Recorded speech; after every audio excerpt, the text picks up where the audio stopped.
Don't let people try to convince you that this slate of games is a bad slate. Now, is it like what we had last week with Georgia and Alabama? Is it like the October 12th slate that everyone has talked about? No, I'm not trying to convince you of that. But this game in particular, Missouri versus Texas A&M, is fascinating. I understand if you've been a part of this channel before, you understand there's been a couple of Texas A&M videos as we've gone along through the season. I've talked about the Texas A&M Notre Dame game. I've made a hype video. You see what's behind me. I have been a fan of Texas A&M for quite some time. It's in my family. It's just how it is.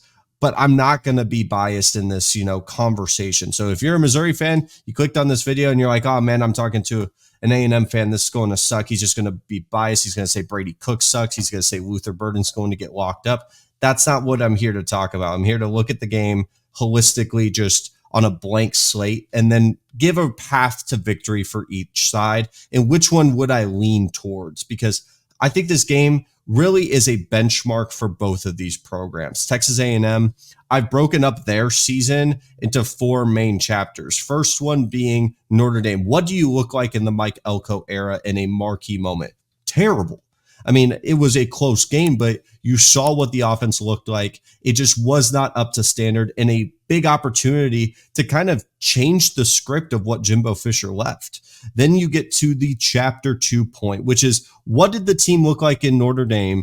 And then what do they look like now against Missouri? And what has been the progress? And this is a huge opportunity for Texas A&M. And then following that in 2 weeks, I believe 2 or 3 weeks, it is LSU. And then you have Texas to finish the year. And so from those each 4 major pieces, all at home, by the way, which I don't think Texas A&M will get a schedule like this in quite a long time.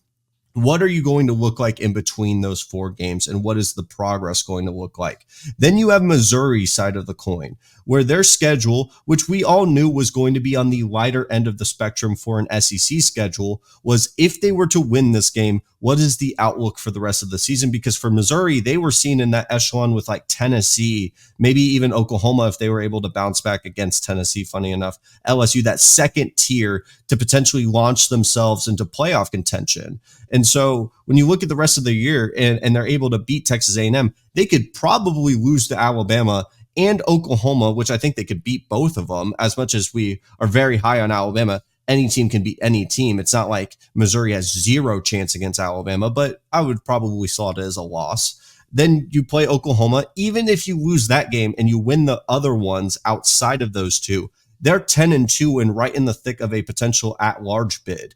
So if they were to lose this game, though, that's a completely different outlook on the season. You have Alabama coming up. That might be your second loss. And you can't lose the Oklahoma game. You become a finer line that you have to walk, a tightrope, some would say, for the rest of the season. So this is a big matchup for both of these programs. You have Mike Elko looking for their first signature win, and a very impressive win for Missouri to go into Kyle Field, though their fan base, Brady Cook, everyone involved, are trying to say that it's not a tough road environment. It's not as loud as people are trying to say. Just give A&M more ammo, I guess. It's more bulletin board. We'll see what the result is at the end of the day. But let's talk about the specific matchups that I think are just super interesting. And it goes and ties with the path to victory for both sides of the coin, because I think the elite offense that Missouri, or what we think is elite, because they haven't really shown it this year against higher level opponents, is going against an elite defense. What matchup could be exploited against elite versus elite? Then you have the questions of the Missouri defense with all the coaching staff that left in the offseason that hasn't really super been tested. And when they have, it hasn't looked great, versus an offense that is still trying to figure out what does it look like. And I think as weeks have progressed, have finally found their identity, as we saw with Arkansas, as they saw with Florida. That is a rushing attack. It's Le'Veon Moss and then a quarterback that could just make enough plays. That's why I think Marcel Reed is the answer, but we'll talk about that here in a minute. Let's talk about the offensive side of the ball for Missouri, because like I said, it's elite versus elite.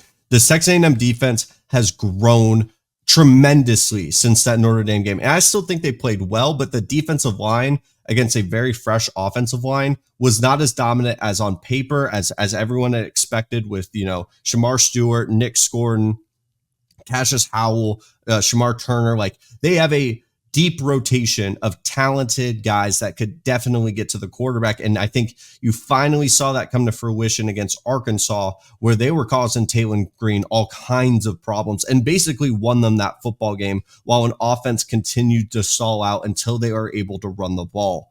Then you have the Missouri offense that, surprisingly enough, to this point in the year, and it feels like almost like a unlocked hand grenade, they have not been that explosive, but you know the pieces are there. You know that they're able to bring in a good rushing attack, even when you lost a very good Cody Schrader leaves the door. You still have a good rushing attack from the transfers you brought in.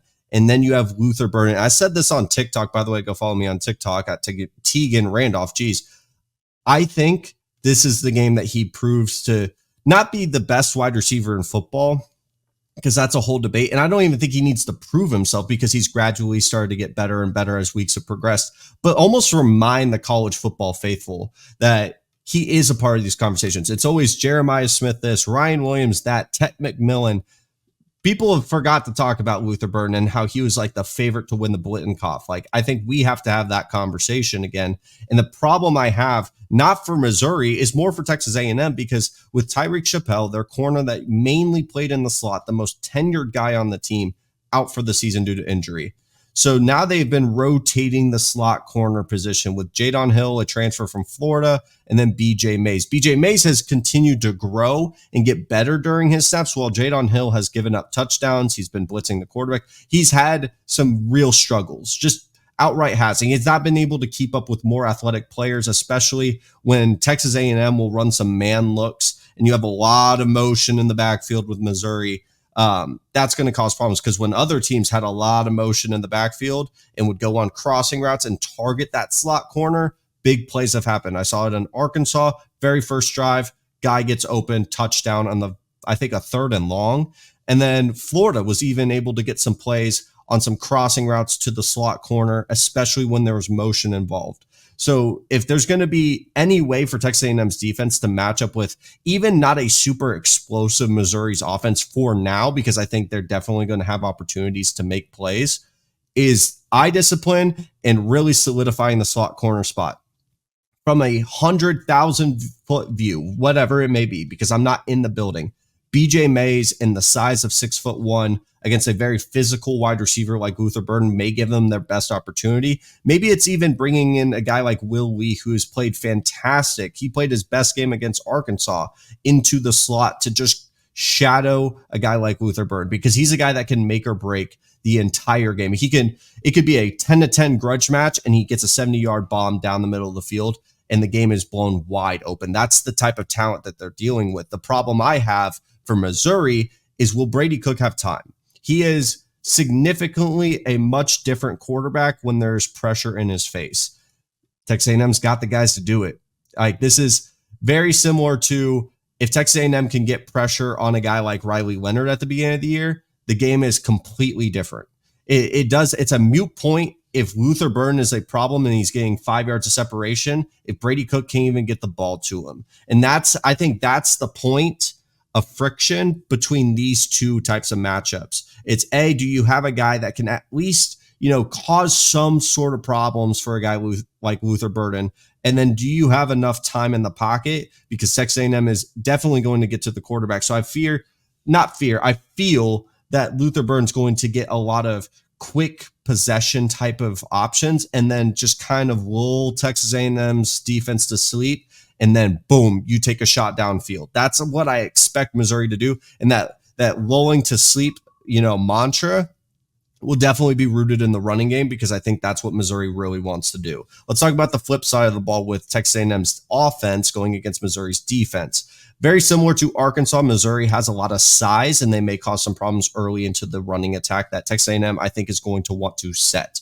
I think Texas A&M is going to want to do what basically they did in 2020, the one good year Jimbo Fisher had where Mike Elko was on the staff, is dominate time of possession, third downs, win the turnover battle, and run the damn ball. That's the 4.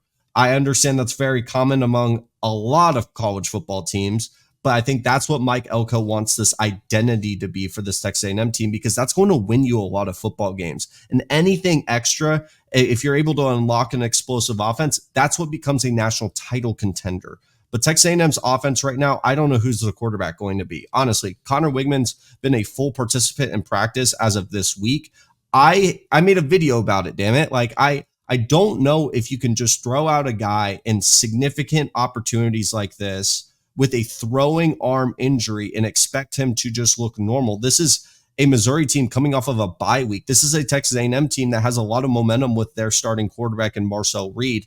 It would be a very abrupt shift to throw a new quarterback into the system because you're going with a completely different play style. Like I've talked about in that video, Marcel Reed, can he read a defense right now at a high level? No. Can he be accurate consistently? No. And you may say, well, why wouldn't you just go with the guy that can actually do that? It's the rushing ability. It's the ability to extend plays. And I would rather feel comfortable with Colin Klein giving Marcel Reed easier options against a lighter defense than throwing Connor Wigman and potentially the game completely shuts down. They start slow. Maybe Missouri comes out hot off the bye week, and then you're down and out. I fear the running attack and the identity that Mike Elko wants. You're going to be able to unlock that to a higher degree and be able to be in this game earlier and for the long haul if you're able to have Marcel Reed as a rushing threat, because you're going to make that Missouri defense think more.